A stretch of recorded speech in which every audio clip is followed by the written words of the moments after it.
what's your secret? You got the kind of vibe that leaves one speechless. It could be model multitasking genius. Yeah, you got it all. Welcome back to Breakthrough Conversations with Rhoda and Company. It is the podcast where we explore the inner shifts and intentional practices that turn good leaders into unforgettable ones. So today we're going to dive into a topic that high achieving leaders rarely give themselves permission to explore, which is self-care as a leadership strategy. It's not a luxury, not as when I get time, but it's a core leadership competency required to lead with clarity, presence, resilience, and purpose. So many leaders, and especially us women, and especially women of color, have been conditioned to give, perform, carry, push through. But sustainable leadership doesn't come from depletion. It comes from alignment, from restoration, and empowered boundaries. So today's guest, who I'm so honored to have, is here to help us shift from surviving to leading from overflow. So I'm thrilled to welcome Sharon Brown. She is the founder of the Self Care U Academy. She's a coach, a speaker, a therapist, and advocate for radical self-care as the foundation for powerful leadership and whole person success. I love it. Mission work. Sharon helps leaders release burnout patterns, reclaim agency over their energy, and build lives and careers rooted not in exhaustion, but in fullness, joy, and self-respect. So this conversation is for leaders who are tired of running on fumes and just plain old tired and ready to lead from overflow instead of emptiness. So let's get into it. Welcome, Sharon. Thank you. Thank you. It's such an honor to be here. I appreciate it. I'm so glad to have you.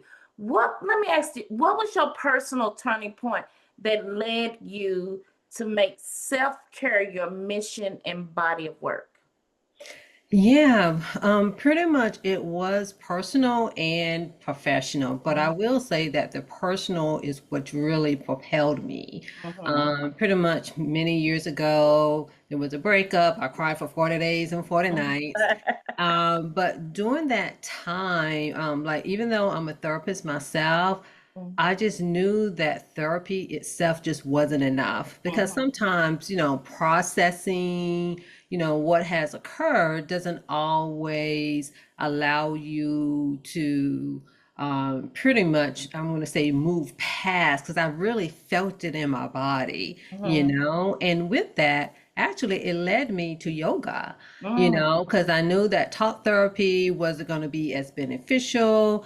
And I was exercising, but my heart rate just wasn't going down. So I walked into a yoga class. And then from there, I ended up taking yoga teacher training and learning even more about that. And what I saw and what I learned through that is that it allowed me to connect back to myself. Mhm. Part of that too was there was like one particular night when I was even getting sick or tired of me, Mhm. crying, and I was really crying. I was lying on the bed. I ended up getting on the floor, and I really went deep inside myself. It was more Mhm. so a meditative type Yeah. that I really wasn't able to reach before, and Mhm. then I was able to calm the inside Mhm. down. Mhm. And then the other thing is, because I said it was professional, so that was on the personal side. On the professional side, I've worked in a lot of different places, and crisis work and emergency work is pretty much one of my specialty. Mhm. And this was one particular time when I was working pretty much in the behavioral health call center. And Mhm. so, pretty much have contact with Mhm. different individuals from different levels.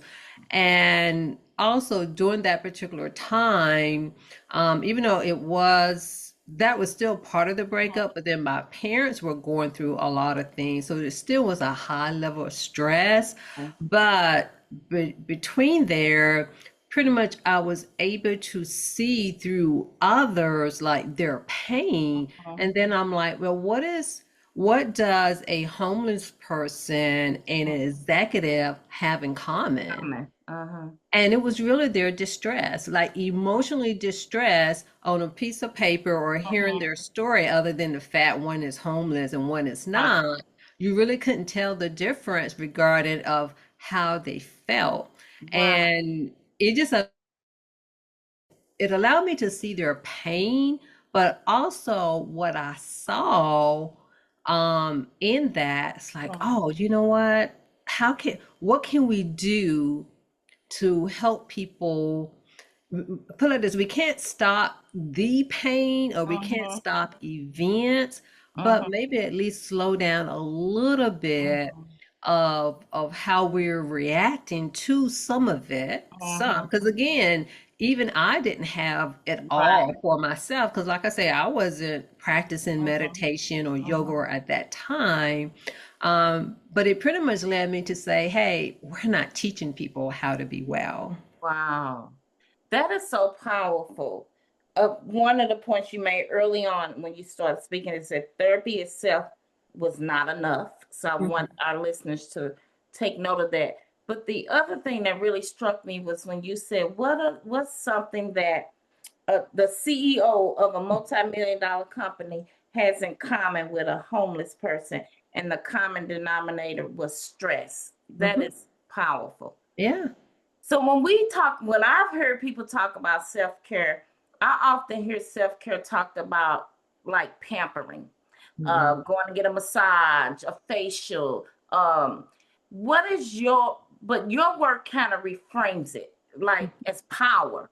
So how do you define self-care for individuals and leaders?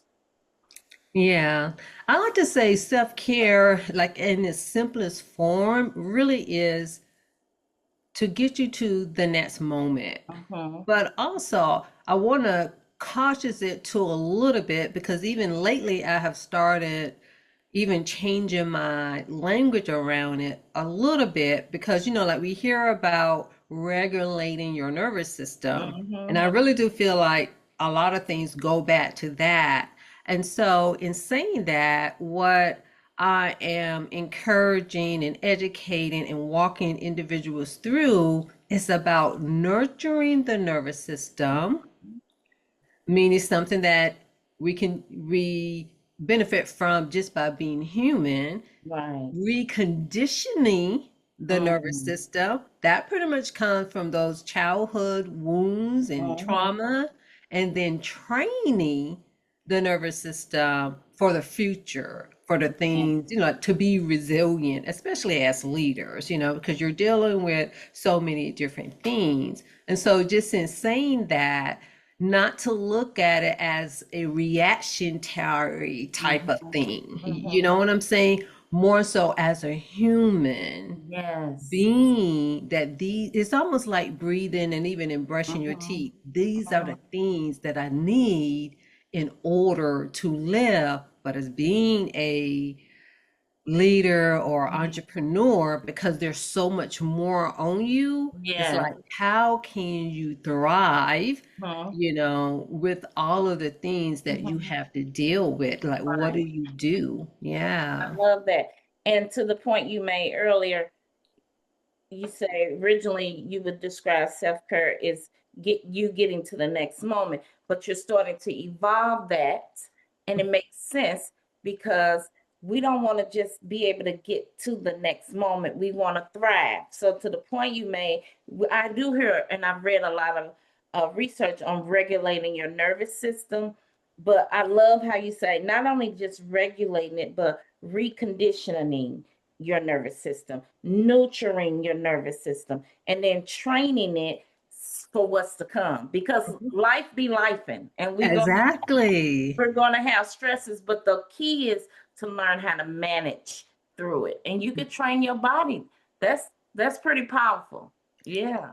Yeah. And the one thing I do want to say is that, when it comes to our being is really smart and Mhm. intuitive, Mhm. but we hadn't been taught how to train it. Right. And pretty much we have been doing it, like if I'm seeing Mhm. someone in emergency and crisis, Right. that's an aftermath. And I'm not saying that even though you can be practicing those things, sometimes you can still need, Mhm. some type of treatment or services. Mhm. But in general, what I've seen, again, people are at different levels, is mostly because their nervous system is so revved up Yes. and they don't know what to do with it. Most Right. of the time, we're reacting to what our nervous system normally does because it's Mhm. like, hey, I think there's danger here, but Mhm. we as human have to, like say, Right. okay, is it really danger? But Right. because generally we hadn't been taught, just Mhm. it's more talk about it now, but Right. generally we hadn't been taught how to, like I say, I'm going to get away from the regulating the nervous system Mhm. because I Right. think I'm going to say my theory and what I've Mhm. seen, I'm going by clinical Mhm. impressions, but also just what I see in the world just as a Right. human, that people kind of look at regulating the nervous system as if something is wrong. Right. They're not strong enough. They don't have that willpower. No, it's a Mhm. human thing. Right. Right. So true. I remember when you said you could feel it in your body when you were going through.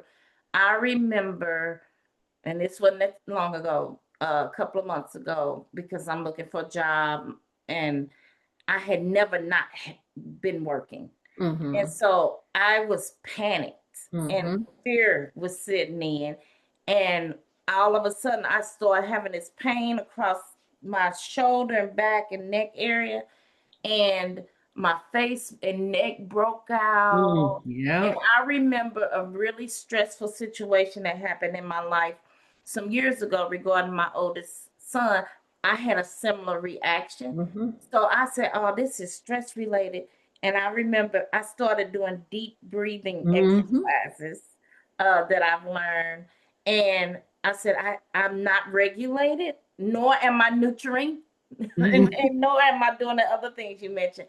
And so I started doing that, and that really helped. And over time, that it went away. Mm-hmm. And I didn't feel calm on the inside. Whereas now I say I got to go back to my center, which is my faith and prayer life. Mm-hmm. And so that really helped center me. Yeah. That's good to hear. Yeah, and I'm glad you say that too, because until you have an experience where you're able to Hmm. practice that, then Yeah. you know that it works. Because a lot Right. of times people are like, oh, like sometimes some of my clients are like, yeah, Sharon, I know you told me to do that. And Right. then once they do, it's like, oh, I see, Right. because that one time I Yeah. had to do, and it really It works. works. Yes. So what happens to us as leaders, as entrepreneurs, and or our teams when they're operating from a place of depletion rather than fullness? Mm, yeah. Mhm. That's a really good question. Um, I'm gonna use this as an example, Okay. because it's much easier because when it comes to psychological, emotional, and even Mhm. within our body, it's hard to see. But generally, like if someone has, and we can even just say, high blood pressure or I would say high blood pressure and diabetes, Mhm. those two, because they usually have more profound symptoms. Right. And so, but the progression of them as they get worse, it can change a person Mhm. and it Mhm. changes how you think and it Right. changes the decisions that you make. Mhm. Same thing happens when you're depleted. That's so true. So you can't be your best self. And to me, as a leader, and or when you're in a position of where you're serving others, you if you're not serving yourself to the best that you can, you're definitely not there and doing that for others. That's so true. Yeah. Yeah. You Because, know, that's that's that happens more often than we recognize though. yeah. We're operating on empty. Hmm. Mm. Yeah. And you think, and I'll put it like this, you're dealing with so many systems, Mhm. you're dealing with where you work and then the team, and then the system of the systems. Mm-hmm. You know what I'm saying? Depends on where you are, in the Right. ecosystem of, management, and things like that. And so, and then you're dealing with the world, or what we're dealing with, what's going on into the world. And so, no one really knows what someone is truly dealing with, like emotionally and financially, or even, medically, if they Right. have, anything going on. And so, in saying that, if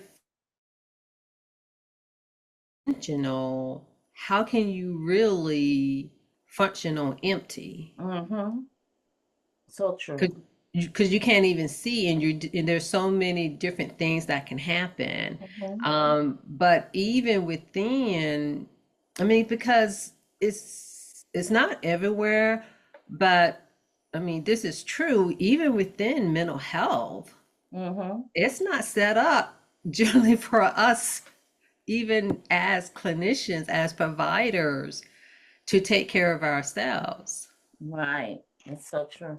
I mean, some places may be a little better than others, and I get it, you know what I'm saying? But it's Mhm. just a system. I'm not even, saying anything about particular places, but it's a system issue. So Mm-hmm. this is where individuals, for the most part, if agencies and corporations and organizations not just have because most of them have generally, a good wellness program or something, but you got to get a little deeper than that. It's not Right. just to say, just to have it, Right. Right. it takes a little bit more. But yeah, it's pretty Mm-hmm. much, if you're depleted, it can interfere with your decision making, you Mm-hmm. know, mental fatigue, how Mm-hmm. you see things, Right. because when you're depleted, sometimes it can even trigger certain things, and you may be reacting Mm-hmm. to something from the past and not what's in front of you. Right. So true. Many women leaders, especially African American women, we carry decades of conditioning around strength and self-service. Why do you believe over responsibility shows up so deeply in us? Yeah, that's a really good question. And what I would say, I believe that is multi-layered, of course, Mhm. because what you just named is Right. multi-layer. Yeah. So just by saying that, that's one of the issue, is because um, a lot of things we've carried on, from our ancestors, and then it Mhm. continues. And then the other part of that as a whole, and like a little earlier, I was saying we're not teaching people how to be well. Right. So it's almost like if someone sits down or sit back, if it's not related to being productive or doing something or even being of service to others, again, your nervous system, your body is so accustomed of you moving that it doesn't even know how to react Right. when you sit back. And when you do, you're thinking something is wrong because your body wants to get up. It's like you can't really relax. Mhm. But part of that is, pretty much what has historically have always happened. And then the other part of it is that generally most individuals are not integrating, putting themselves first and looking at that more strategically as a way to be well and to lead. Because, especially for individuals who are Mhm. parental, who are parents. Right. And I get that. But even as a parent, if you're not taking care of yourself, Mhm. over time, that can really be wear and tear on your mind, your body, your spirit, and it interferes, like with your soul. Yeah. Someone told me they recommend the book. I've yet to get it. The Body Keeps Score. Mhm. Yeah, and it does. Oh yeah. Yes. So then, how do individuals, leaders, whomever, begin unlearning that mindset of I have to hold everything and then step into a more supportive, sustainable leadership? Yeah, one of the things is to be intentional of wanting to learn, Mm-hmm. to know that, to realize at the rate that you're going, even to be honest, even if it's 5 years, 10 years, you can be going at that rate, but over time, it's just not sustainable. Right. It's just not. Mm-hmm. And to give yourself permission to sit back, you Mm-hmm. know. One of my signature practice is take five to thrive today, Okay. And that's pretty much, one part of it is, just to breathe, If you Mm-hmm. can't, my thing is if you could take 5 minutes to breathe Right. throughout the day, that's going to help. You know what I It mean? does. And it doesn't have to be like when you're awful busy and things like Mm-hmm. that, because that's where the training comes in. Just Right. do it because, but Mm-hmm. definitely if you're kind of like all over the place, that's Right. another reason to do it. Mm-hmm. But the main thing is for them to have that mindset. One is to acknowledge that there Knowledge. is a Mm-hmm. need and where they want to be in the future, Mm-hmm. Mm-hmm. because whatever you're doing now is impacting you the next 3, 5, 10, 15 years. Yes.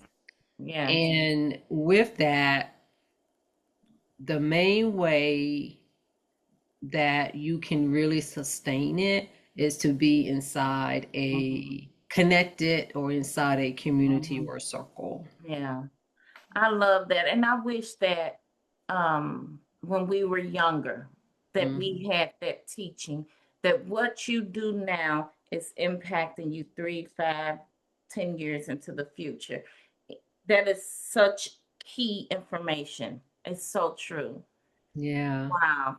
Thank you for that. So let's talk about boundaries. Hmm. What are signs that a leader needs stronger boundaries, and what does healthy boundary setting look like in practice? Yeah, pretty much when it comes to boundaries, I would say, just on the simplest form, like if something needs to be done and you're allowing someone to kind of interfere with the Mhm, time that you need to dedicate to the thing that you mhm, may need to get done, or even if someone says something that can interfere, especially regarding like when it comes to teams, the mhm. way that the teams are, that can, let's say mess with morale. Right. Yes, everyone can say something, but if it's really interfering, Mhm, with that, especially if it's a particular person that may, I just say may disrupt, mhm, the flow of the spirit in there. And so those are some signs. And mhm. so one of the ways that they can do that, one is to recognize that. And again, remember how I said that self-care is moment to moment? Yes. Again, self-care is really any activity, any Mhm, practice, ritual routine, mhm, so that you can be a better person, you can be at mhm. your highest potential. Right. So part of that, part of self-care is looking at, Mhm, the situation and to decide, is there a boundary that needs to be placed? Does something need to be done or something needs to mhm, be said? Then the next step is to set that boundary. But mhm. there's a gap between where Yeah. you are and setting that boundary. And Yes. that and sometimes that's how it ends up being because Mhm. the boundary wasn't set in the first place. Right. So Right. that means within you, you need to work on something to Mhm, have the courage mhm. to be able Yes. to say the thing, to do the thing, Mhm, to set mhm. the boundary. And that's where Right. that self-care comes in. It's okay, Mhm, I need to develop, because self-care is self-development, mhm, personal mhm, development. I need to develop the courage so I can tell my team mhm. this is the expectation. Have the courage to Yes. pull the person to the side to Mhm. have that conversation. Yeah. That's so true. And I get what you're saying. If you've not been practicing healthy boundaries Mhm. and you're not accustomed to setting them, it's not a switch Mm-mm. you turn on. And I'm still on that journey, but I've evolved and matured in that space because I used to have a hard time saying no. Mm-hmm.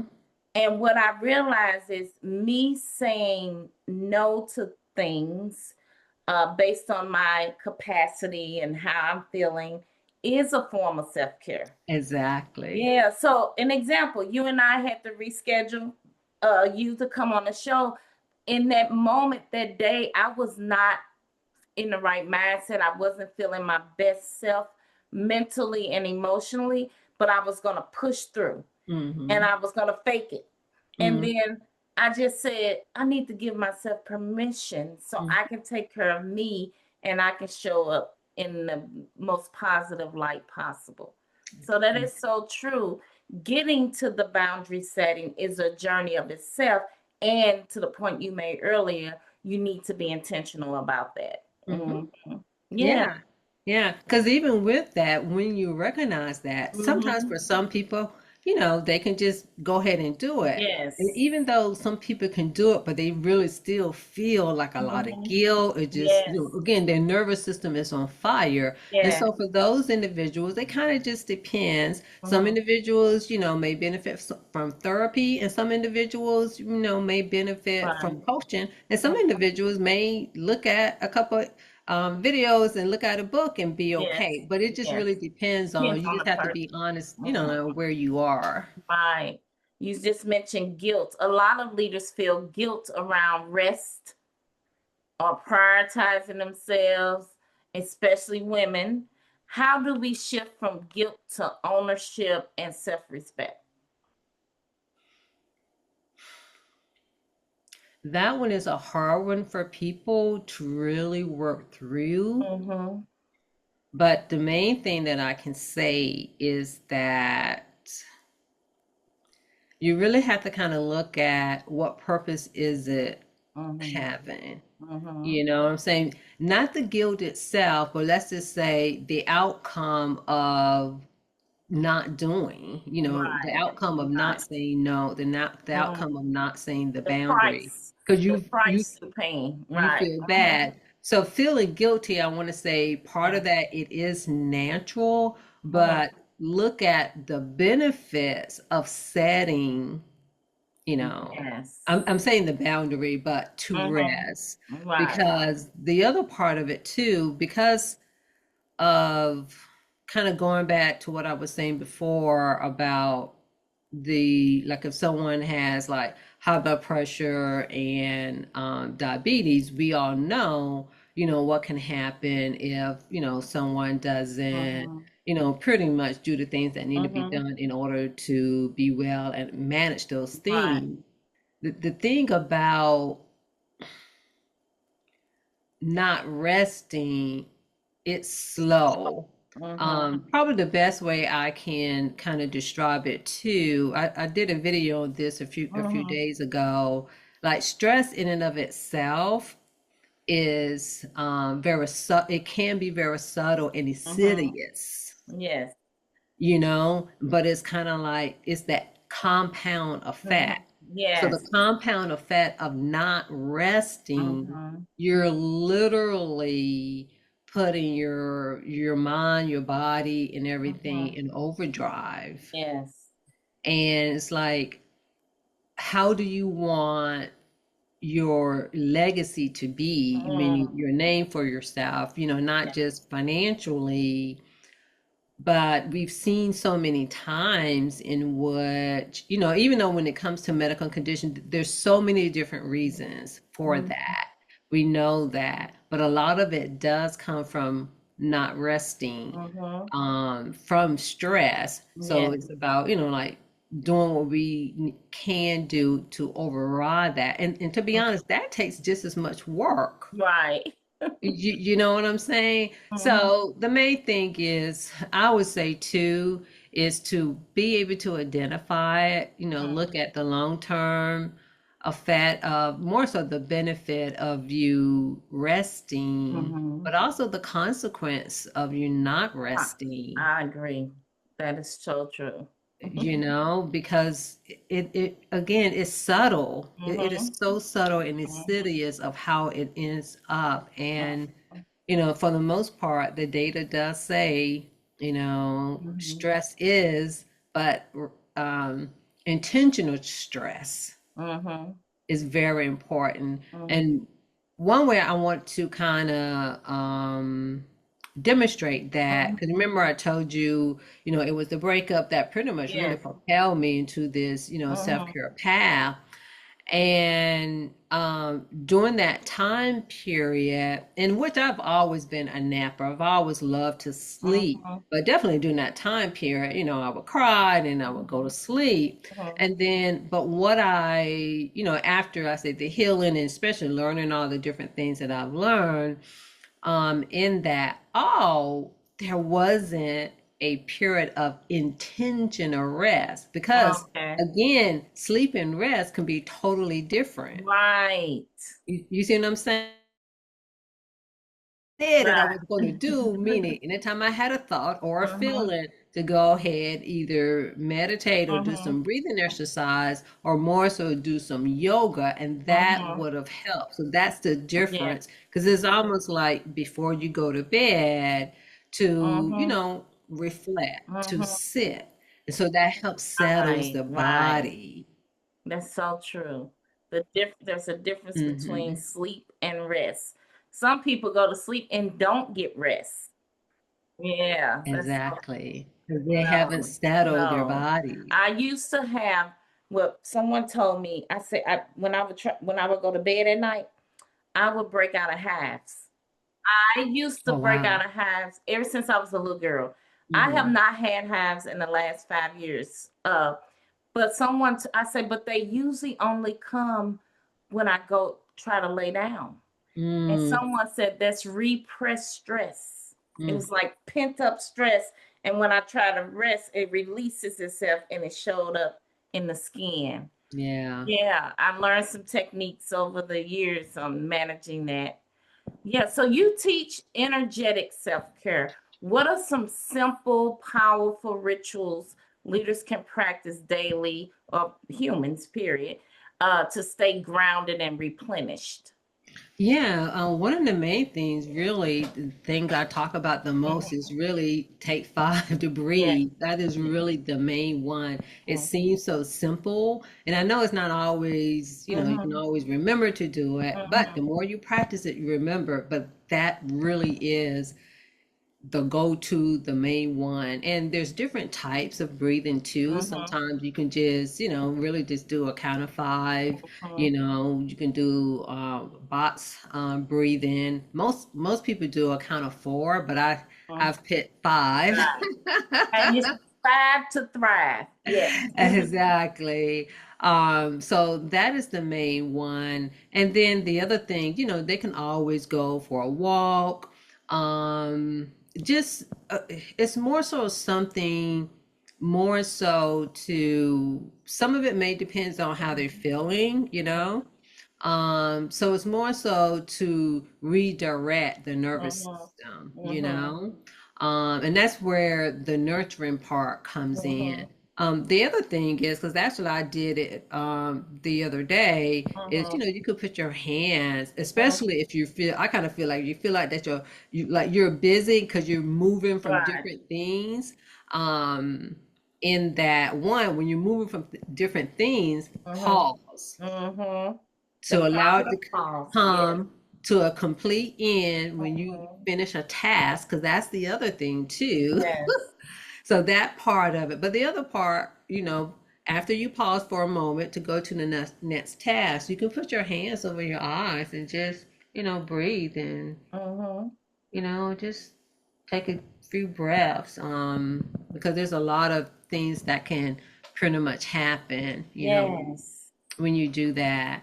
And practice it, those are, they're not the main two, but there's so many different Right. techniques that people can. Mhm. I'm like this. Sometimes you might want to do some jumping jacks. Right. What I'm Right. saying? Sometimes you need that because usually you either need to settle or center yourself or boost, because sometimes you need to boost your energy as Mhm. well. Mhm. But there's simple things and you can feel the difference. Mm-hmm. You'll be able, most of the time, you'll be able to feel the difference, Mm-hmm. immediately. But yeah, the more you're able to integrate those things on a Mm-hmm. daily basis, and like I say, to nurture, to Yes. recondition and train your nervous Yes. system, because it's not just on one Right. thing of reacting. It's just more Right. so just what your being pretty much need. Yes. So those were good tips.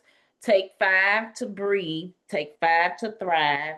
You can also put your hands over your eyes and breathe. You can Hmm. go for a walk. You at the end, if you're going from thing to thing, pause. I just was speaking the other day for a group, and I talked about the power of the pause. And that's where I'm at in life right now. Hmm. This is a pause. And Hmm. so when I started to reframe my thinking, that relieved me of a lot of stress. So it recentered and reconditioned my nervous system as well. Yeah. Yeah.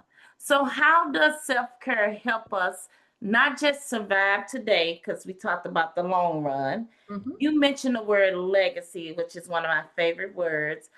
How does self care help us not just survive today, but build a life and legacy that we can actually enjoy? Yeah. For the most part, it allows you to be present Mm, because when you're present, when you're in the now, you're yes. able to enjoy life and you're Mm, able to make, really good decisions and you're able to see, mhm, even though you're thinking you're, for the future, mhm. but at the same time, if you're not currently here now, The future that also goes is right. exactly, it shortens it. Right. So being here Yes. in the now. And so, kind of to your Mhm, point of the power of the pause, you know, that allows you to mhm, be, meaning like if you, if people are with their family, with their mhm. children, or you're on a trip, is to be where you Yes. are, is to have that, because time blocks are really good too, because that's the Mhm. other thing that Right. people don't realize. Sometimes you Yes. think big self-care can be these big old things. Mhm, No, most of the mhm, time it's um, pretty much like your mhm, space, meaning time blocks, mhm, mhm, having, particular times when you're doing, and also your mhm, pace of how you're going about doing things. mhm. And so they're not always these, Big life changing things. yeah, yeah. They again, because Small life even changing things. when it Yeah. comes to breathing, it's like, oh, that's all I gotta do. But most Right. people, if Mhm. you don't practice it, you're not gonna You're do not it. gonna do it. Right. Yeah. Yeah. So Sharon, if we have a leader listening today, but they're exhausted and they don't know where to start, what's the first small step toward leading from full they can take? Yeah, I would say even if you feel like that you don't, oh, this is really Mhm, good too. mhm, If you don't know where to start, again, sit back. mhm. That's one. And I would say take time to be truly honest with yourself on Yes, where you are right now. yes. Meaning, are you truly happy? And not, happy with your Mhm. job per se, but just Right. where are you? Be Mhm, honest of where you are at mhm. this given time and Yes. who you are Mhm. at that given time. And then what do you need? Yes. Because that's the other thing is is Mhm. is um is that sometimes we're not always truly honest of where we are because we're Right. so busy performing and doing and Mhm, all of that, and we mhm. don't sit back to pause Yes. to say, where am I? Because if you're not able to acknowledge, you just know that you're tired and you feel like, Mhm, oh, I got to. But as mhm. they said, that, inbox is still going to be there. Yes. Right. That is so true. Yeah. That And, is and, true.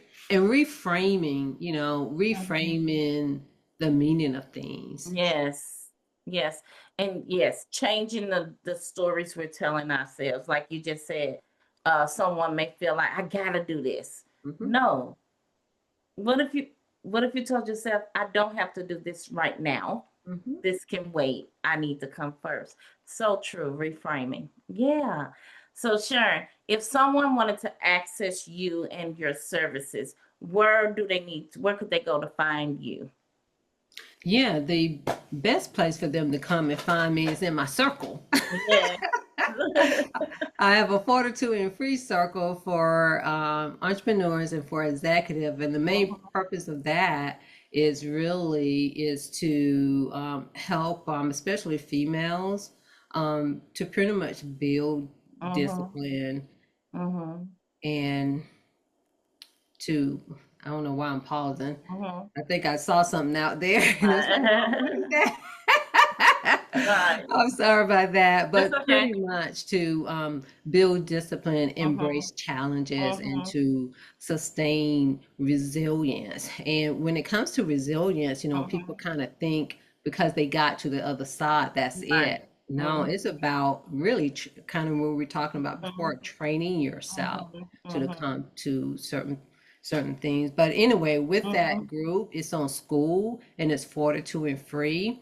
mhm, And if they're not interested in that, they can pretty much just go to my mhm, website, mhm. and that is Self Care You Academy, and they Yeah. can find out more, about that. Mhm.